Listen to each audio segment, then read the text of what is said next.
আজ 15ই আগস্ট স্বাধীনতা দিবস। আর এই স্বাধীনতা দিবসের প্রাক্কালে আমাদের দেশে এটা হচ্ছে 78তম স্বাধীনতা দিবস, এবং তারই কিছু ঝলক এই কলকাতার রাস্তাঘাটে তোমাদের জন্য তুলে ধরছি। দেখো, এটা হচ্ছে দ্য আরবিআই মিউজিয়াম। খুব দুর্ধর্ষ সাজিয়েছে এটা। দেখো, এইটা হচ্ছে আরবিআই মিউজিয়াম। একদম তিরঙ্গা ফ্ল্যাগে পুরো মিউজিয়ামটাকে সাজানো হয়েছে। আর এইটা হচ্ছে সেই হংকং হাউস। দেখো, একেও খুব সুন্দরভাবে সাজানো হয়েছে কলকাতার বুকে। দেখো কত সুন্দর লাগছে। ও ভারতীয় পতাকায় মুড়ে ফেলা হয়েছে এই হংকং হাউসকে, খুব সুন্দর লাগছে। দেখো, আর তার পাশেই রয়েছে এই আরবিআই মিউজিয়াম, যেটা তোমাদের দেখাচ্ছিলাম এক্ষুনি। আর এই হচ্ছে তার পাশে রয়েছে হংকং হাউস। কত সুন্দর লাগছে দেখো, খুবই সুন্দর লাগছে এই হংকং হাউসটা। দেখো কত সুন্দর লাগছে বাড়িটাকে, বিউটিফুল লাগছে। পুরো মাথার চূড়াটা পুরো তিরঙ্গা ফ্ল্যাগে মুড়ে ফেলা হয়েছে এই হংকং হাউস।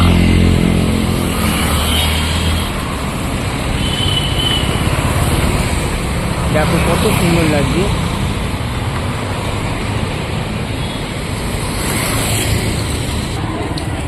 আর এই হচ্ছে মহাকরণ। একেও খুব সুন্দর দুর্দান্ত সাজিয়েছে, খুব সুন্দর লাগছে। দেখো, এটা হচ্ছে সেই মহাকরণ। দেখো খুব সুন্দর লাগছে। দেখো কত সুন্দর লাগছে মহাকরণটাকে। আর এই হচ্ছে ভারতীয় রিজার্ভ ব্যাঙ্ক। একেও দেখো কত সুন্দরভাবে আজকে সাজিয়েছে। একটু পুরো ভারতীয় ফ্ল্যাগে মুড়ে ফেলেছে ভারতীয় রিজার্ভ ব্যাঙ্কে। দেখো কত সুন্দর লাগছে আমাদের কলকাতার এসব আনাচে কানাচে, কত সুন্দরভাবে সাজিয়ে রেখেছে এই স্বাধীনতা দিবস উপলক্ষে। তারই কিছু ঝলক তোমাদের দেখাচ্ছি আমার ভিডিওতে। এটা হচ্ছে ভারতীয় রিজার্ভ ব্যাঙ্ক। একেও খুব সুন্দরভাবে সাজিয়েছে।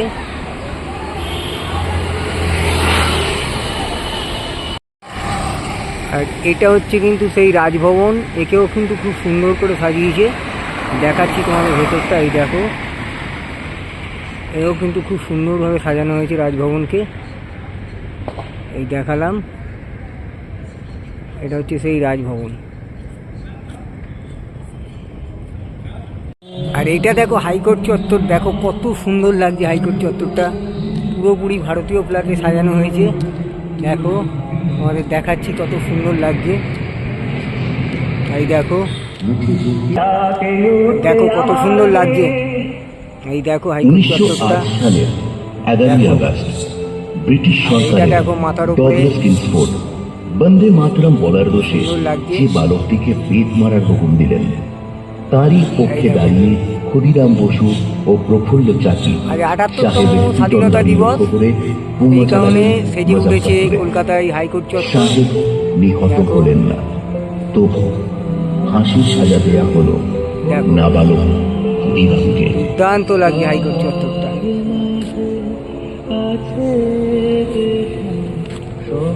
দেখো,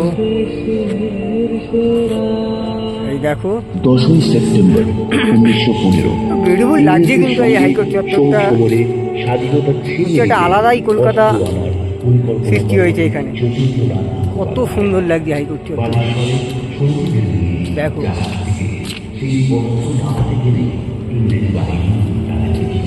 দেখেছো, বিউটিফুল বিউটিফুল, মন ভরিয়ে দিল। খুবই সুন্দর লাগছে। আর এই হচ্ছে মাস্টারদা সূর্য সেন, তার এই মূর্তিটা এখানে রাখা আছে।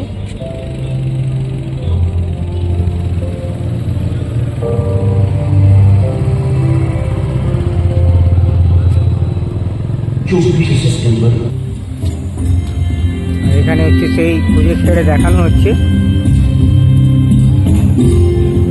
স্বাধীনতা দিবসের কাহিনীটা। এখানে প্রজেক্টরে দেখানো হচ্ছে। দেখো, বীণা দাস কলকাতা মহিলাদের জন্য একটি আধা বিপ্লবী সংগঠন কারা কারা আমাদের সংঘের সদস্য ছিলেন। 6 ফেব্রুয়ারি 1932-এ তিনি কলকাতার বিশ্ববিদ্যালয়ের সমাবর্তন হলে বাংলার গভর্নর স্ট্যালিন জ্যাকসনকে হত্যার চেষ্টা করেছিলেন। মাতঙ্গিনী হাজরা ছিলেন একজন ভারতীয় বিপ্লবী, যিনি ভারতের স্বাধীনতা আন্দোলনে অংশগ্রহণ করেছিলেন।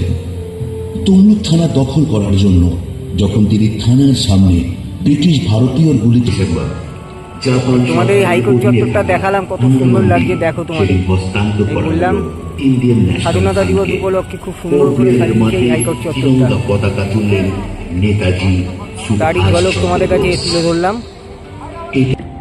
তার পাশে আছে, এটা হচ্ছে ই সেবা কেন্দ্র। এটাও খুব সুন্দর করে সাজানো হয়েছে। এই যে দেখো লেখা রয়েছে ই সেবা কেন্দ্র। এটা হচ্ছে ই সেবা কেন্দ্র, এটাও খুব সুন্দর করে সাজিয়েছে। এই যে দেখো খুব সুন্দর লাগছে। এটা একদম হাইকোর্ট চত্বরের সামনেই, এই হাইকোর্টের একদম কাছেই আছে এই ই সেবা কেন্দ্র। দেখো দুর্দান্ত লাগছে। এটা হচ্ছে সেই ই সেবা কেন্দ্র।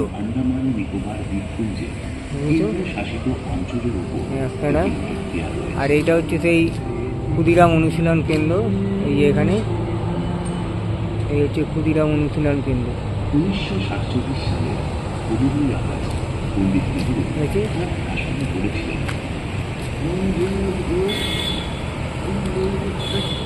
এইটুকুই তোমাদের কাছে তুলে ধরলাম কলকাতার স্বাধীনতা দিবস উপলক্ষে। তোমাদের কাছে এই ঝলকটুকুই তুলে ধরলাম। ভিডিওটা দেখো কেমন লাগে, এবং যদি কিছু ভুল হয় বা কিছু ভালোও লাগে ভিডিওটা, তাহলে তোমরা অন্তত কমেন্ট করে জানিও যে ভিডিওটা কেমন লেগেছে। আজকে স্বাধীনতা দিবস উপলক্ষে এইটুকুই ঝলক তোমাদের কাছে নিয়ে আসতে পারলাম। আর এইটা দেখো রাজভবনের পিছন দিকটা তোমাদের দেখাচ্ছি, গেটটার পিছন দিকে। এই দেখো কত সুন্দর লাগছে রাজভবনটা। এটাও দেখো, এটাও খুব সুন্দর করে সাজিয়েছে এবং কালার চেঞ্জ হচ্ছে লাইটের। এই যে দেখো এটাও তোমাদের দেখাচ্ছি, এইটাও কত সুন্দর লাগছে রাজভবনটাকে।